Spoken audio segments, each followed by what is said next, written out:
Lord, you are so great and so good to us. And you were so great to give us mothers.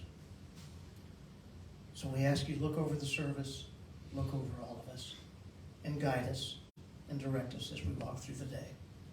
We ask this in your name. Amen. Amen. You can be seated. Wow, that was some great music. That didn't inspire you and move you up today? Feel like just jumping around and having a good day. You know, today is special. Very special day. It comes this time every year. Second Sunday in May. Back to some of us who won't remember, other than his name, was President Woodrow Wilson proclaimed this as a holiday in 1914. And do you know that to this day, there are more cards and there are more phone calls given than any other day in time. It's better than Thanksgiving, better than Christmas. This is a special day. What's it meant to be a mother? Is it simply a matter of childbirth? I don't think so. That would be like saying, I own a piano, so I'm a world-renowned pianist. Well, maybe one you can relate to better. I stayed at a Holiday Inn Express last night, and I own a scalpel, so I'm a qualified brain surgeon. No. Mothers a lot more. Mothers have gotten a bad rap over time. And there's been a stigma years ago. They say, well, what do you do? Oh, I'm a stay-at-home mom. What a belittling statement. I'm a stay-at-home mom.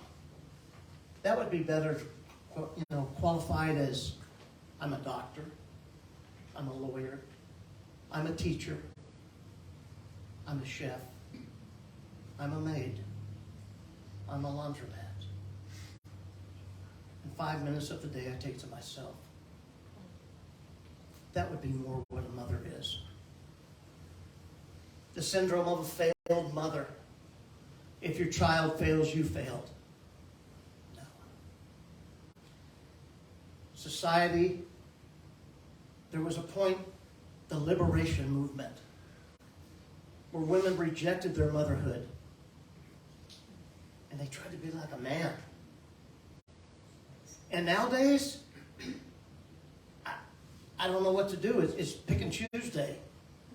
I relate to being a dog. Well, I'm going to be a lion. I'm going to be a clown. It's unreal. You just don't know what's going on. But today, let's look back and see what God intended motherhood to be.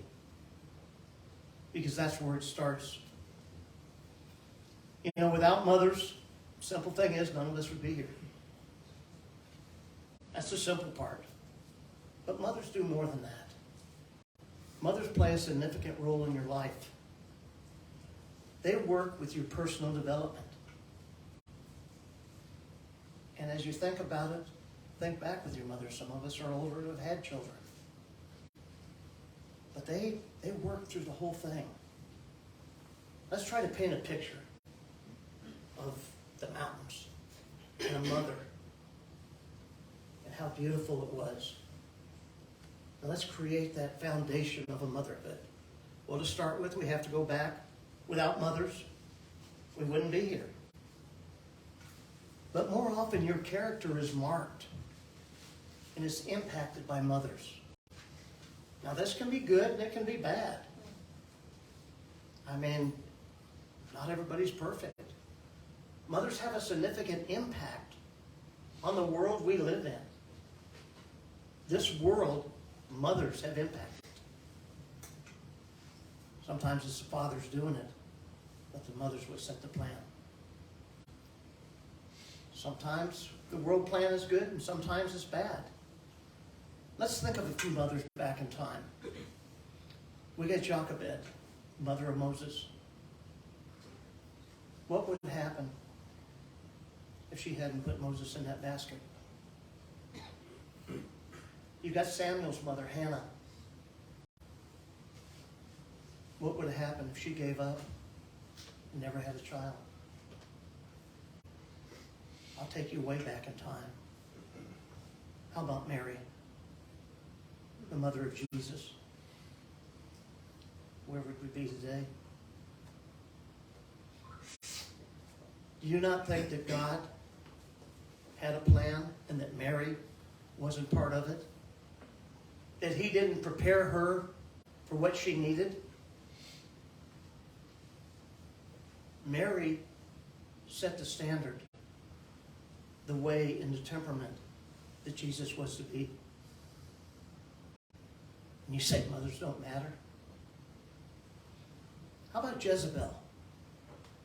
A wicked woman. She honored false gods. She'd have you killed because she didn't like the way you wore your hair that day. And she had 2 sons, Ahazra and Jeroham. They both believed in false gods. And they both were evil rulers. And where did this come from? Jezebel, her mother.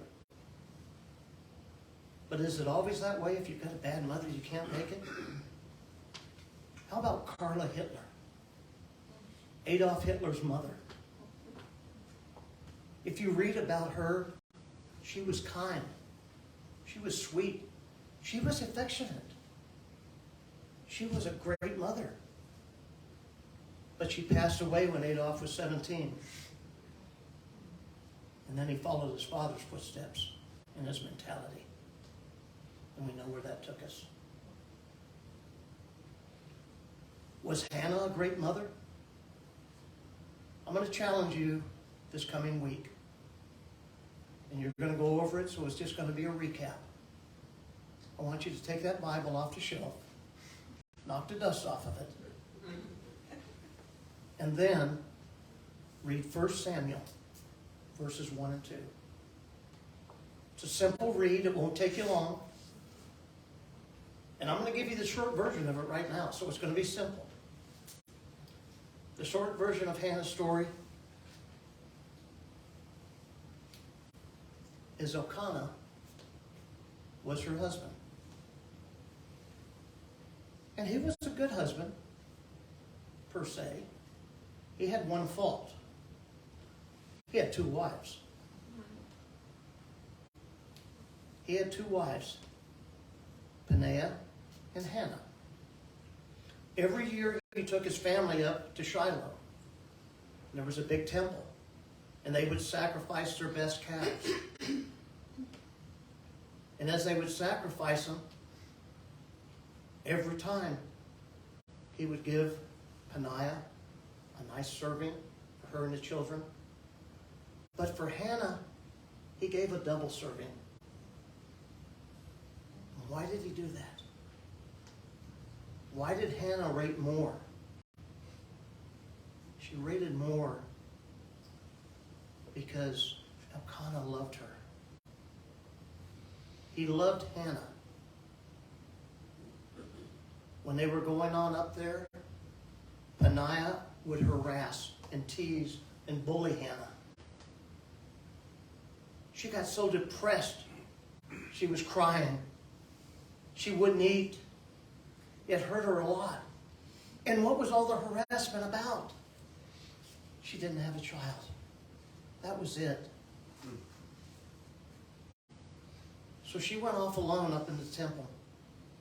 And she found a little place to sit, probably on her hands and knees. And she was crying. She was praying to the Lord. Lord, please let me have a son. Lord, I want a son.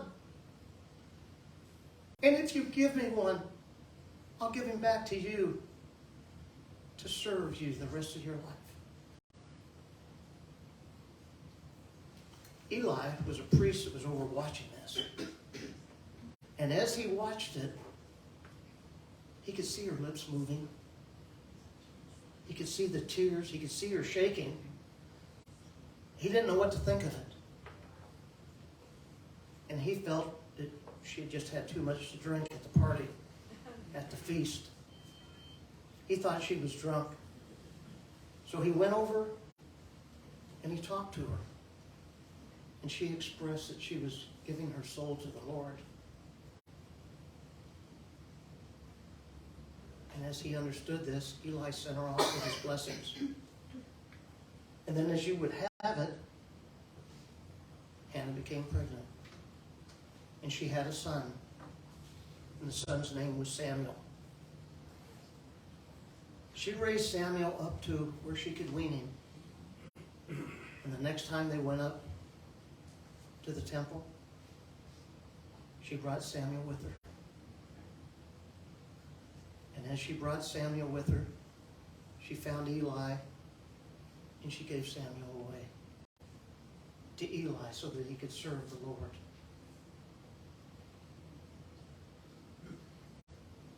You know, now that you've heard the story,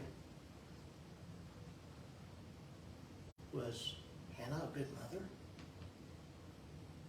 Was she? She gave away her son. She was living in a family with 2 wives. Did that make a difference in the personality of Hannah? I ask you, do mothers matter? Mothers matter when they're committed to God and they're committed to prayer. Even in Hannah's most profound anguish, Hannah was committed to God and committed to prayer. Verse 10, her heartfelt pain was a shame, and the only thing that she had shame for was not having a child. On top of this, she had to put up with the daily ridicule from Peninnah because she didn't have a child. So she's living in a household where she's picked on daily, beaten down daily, mocked daily, accused of being drunk. But nevertheless, she continued earnestly and humbly, trusting and persevering with the Lord. God heard this mother with a humble and contrite heart. So I ask you, do mothers matter? Mothers matter when they commit their children to the Lord. So if you're out there and you're a mother, guide your children. Guide them through what they need to be. We live in a world today that is different than the world we grew up in. And our children are going to live in a world that's different when they grow up. We live in a world where entitlement is a word that comes off your voice. Self-determinism. Many believe it's their right to possess and determine how someone or someone else is going to do things. That's a far cry from the biblical reason that we do it. We should see all things as things from God. That God gave us what we have today. We have to submit to God's will and live by God's will. We don't have the right to determine how others live, only how we live our life.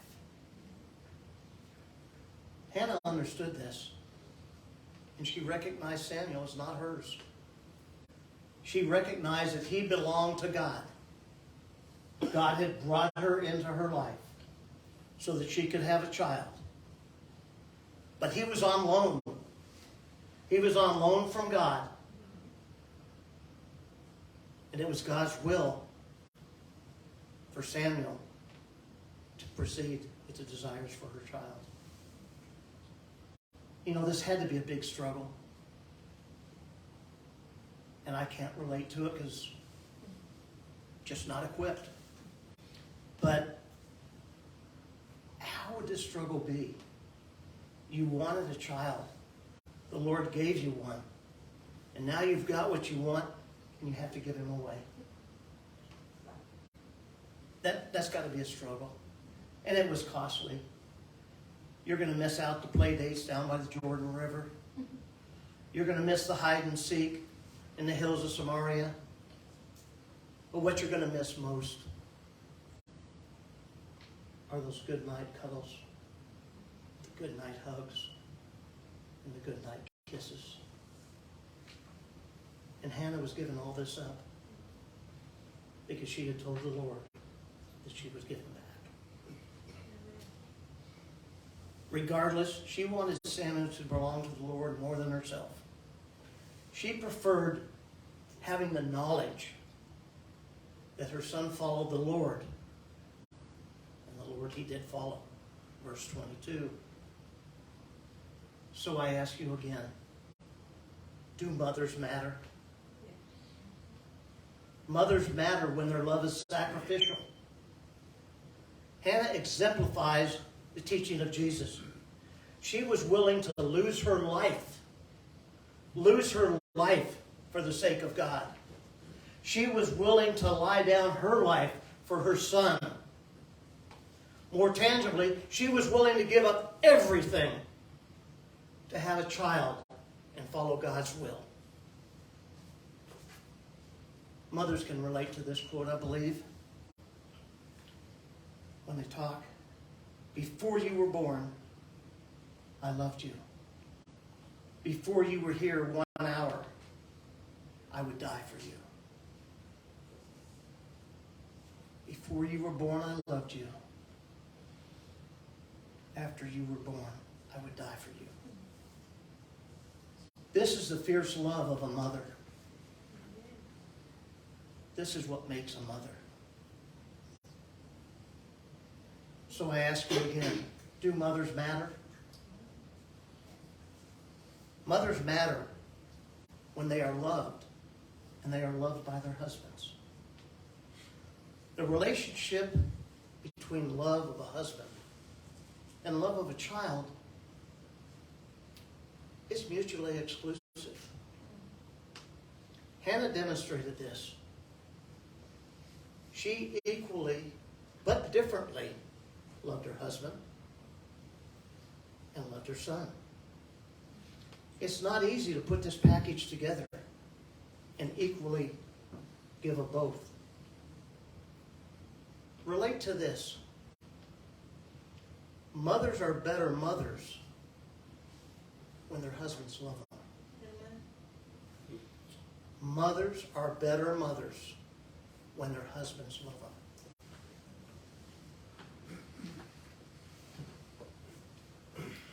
Hannah's husband, Elkanah, he knew it was going to be difficult for Hannah to give up her son. But he had faith. And he told her in verse 23, the Lord will help you do as you've promised. The Lord will help you do as you promised. We remember it would have been difficult for Elkanah too. Samuel was his first male. It was the first son he'd had. He was the heir to all of his property. But he had trust in what Hannah had done. And he did not trust her, but he loved her. Now remember, he had a second wife, but he loved Hannah. The text doesn't really say why he loved her, only that he loved her more than the other wife. Peninnah, we don't have time to get into the two-wife issues.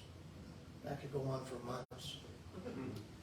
But suffice to say, Elkanah's marriage to Peninnah was probably to provide him children, probably to help him with the workforce, probably to make it so he had a little security at the end of life that somebody could help him.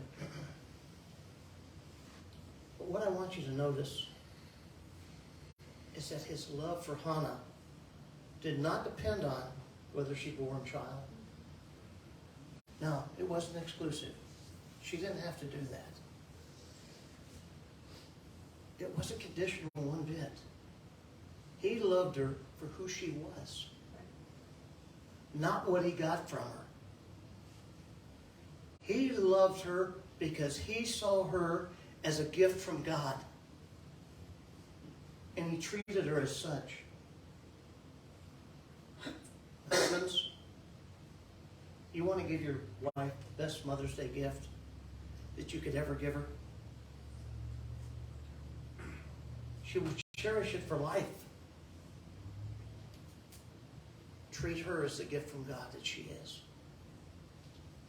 That's all you have to do. Is treat your wife like the gift of God. Amen. That's all. It's simple. You don't have to go buy 12 dozen roses. Mm. Just treat her with the love and respect of who she is. Now on the other side of the coin, we've got Hannah.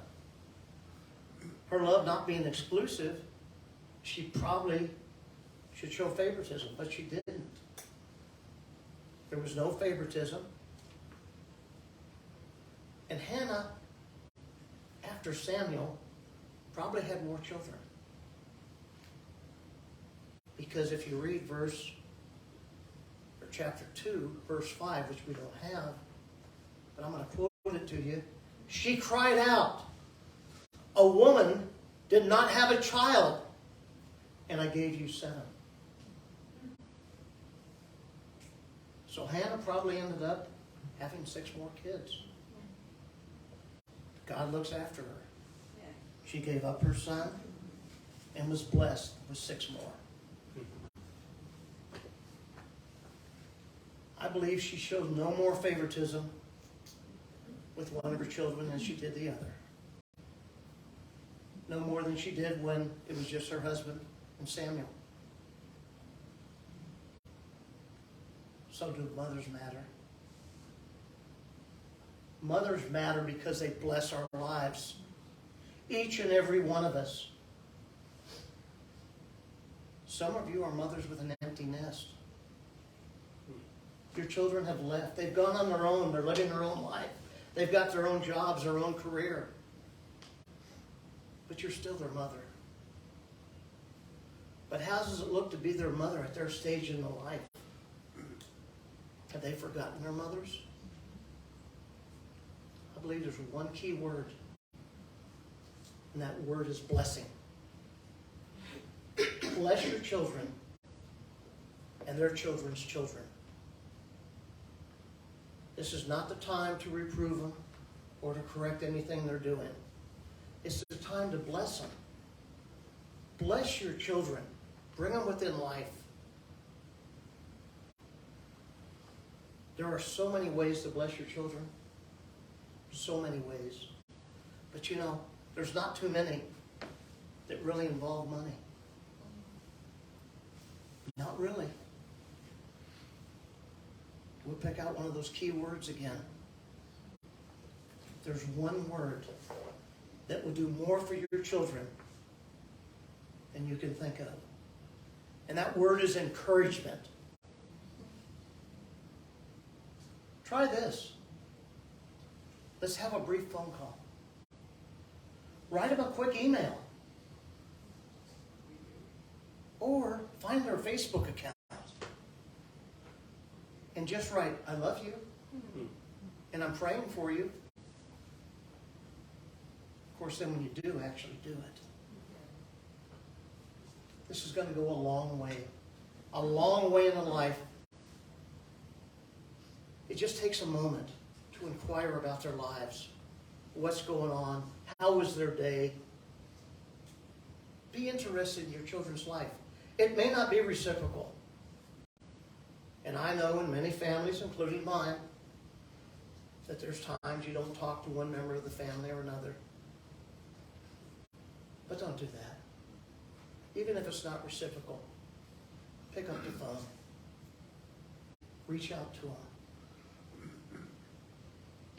Ask them questions about their inner life. And if you're close enough and you can do it, invite them over for lunch.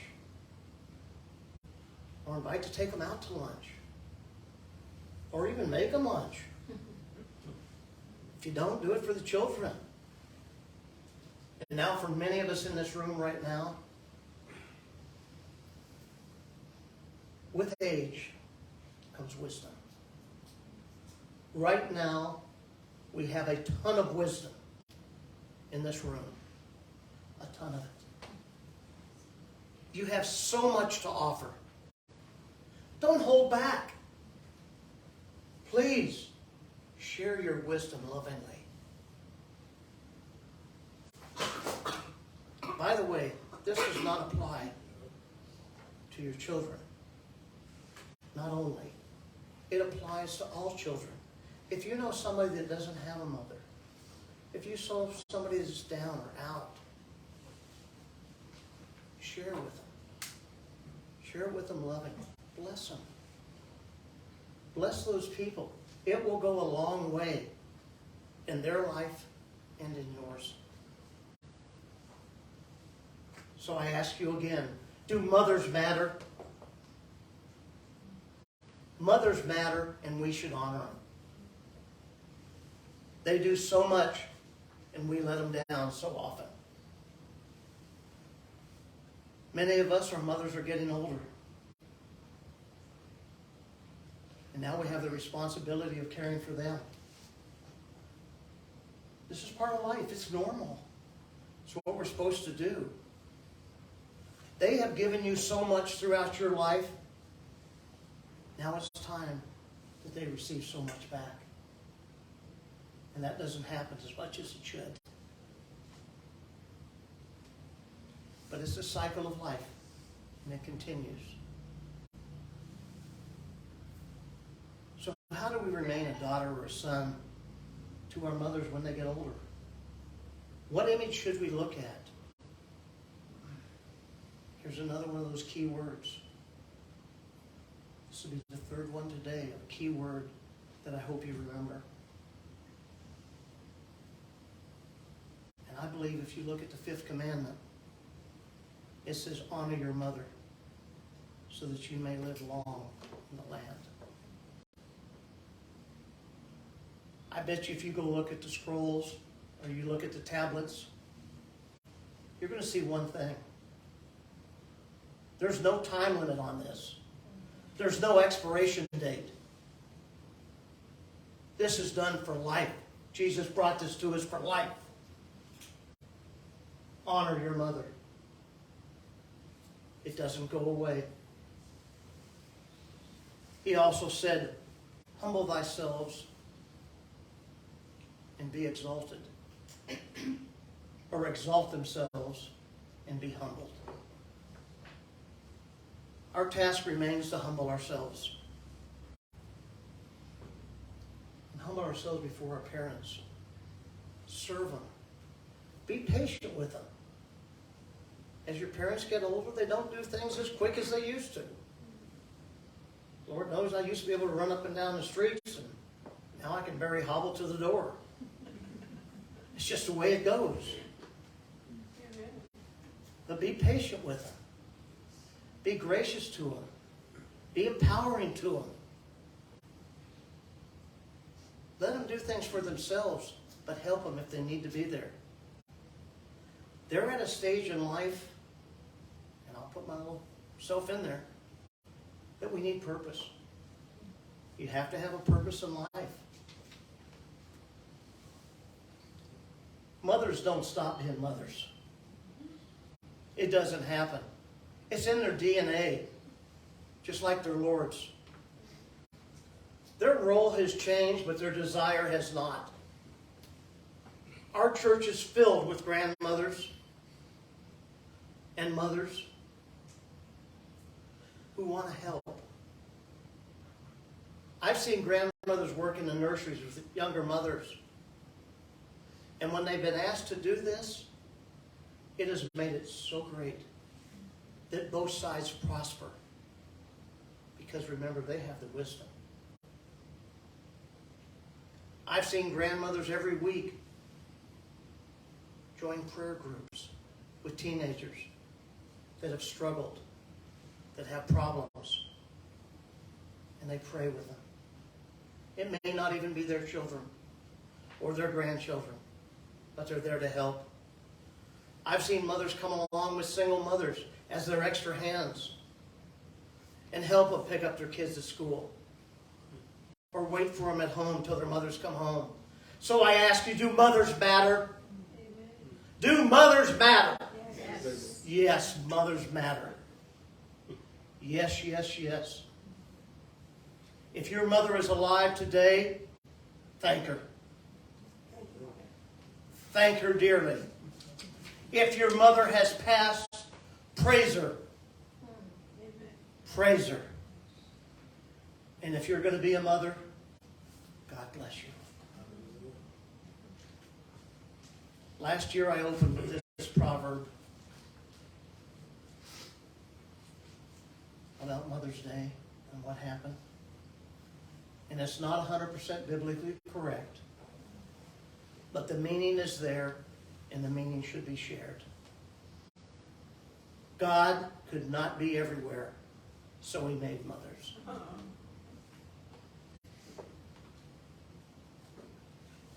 Thank you. Amen. Mother's Day is special. It is a special day for all of us. So today what we're going to do, if you want to, you don't have to, but I would like all the ladies to come up to the front. We've got a special gift for you. So if you have it in your soul, we're going to do, what? You want a Facebook light on or off? We can have Facebook. We'll turn it off. Okay. We'll turn it off because we got our last song also. No? Yeah, we don't want to put you on Facebook Live.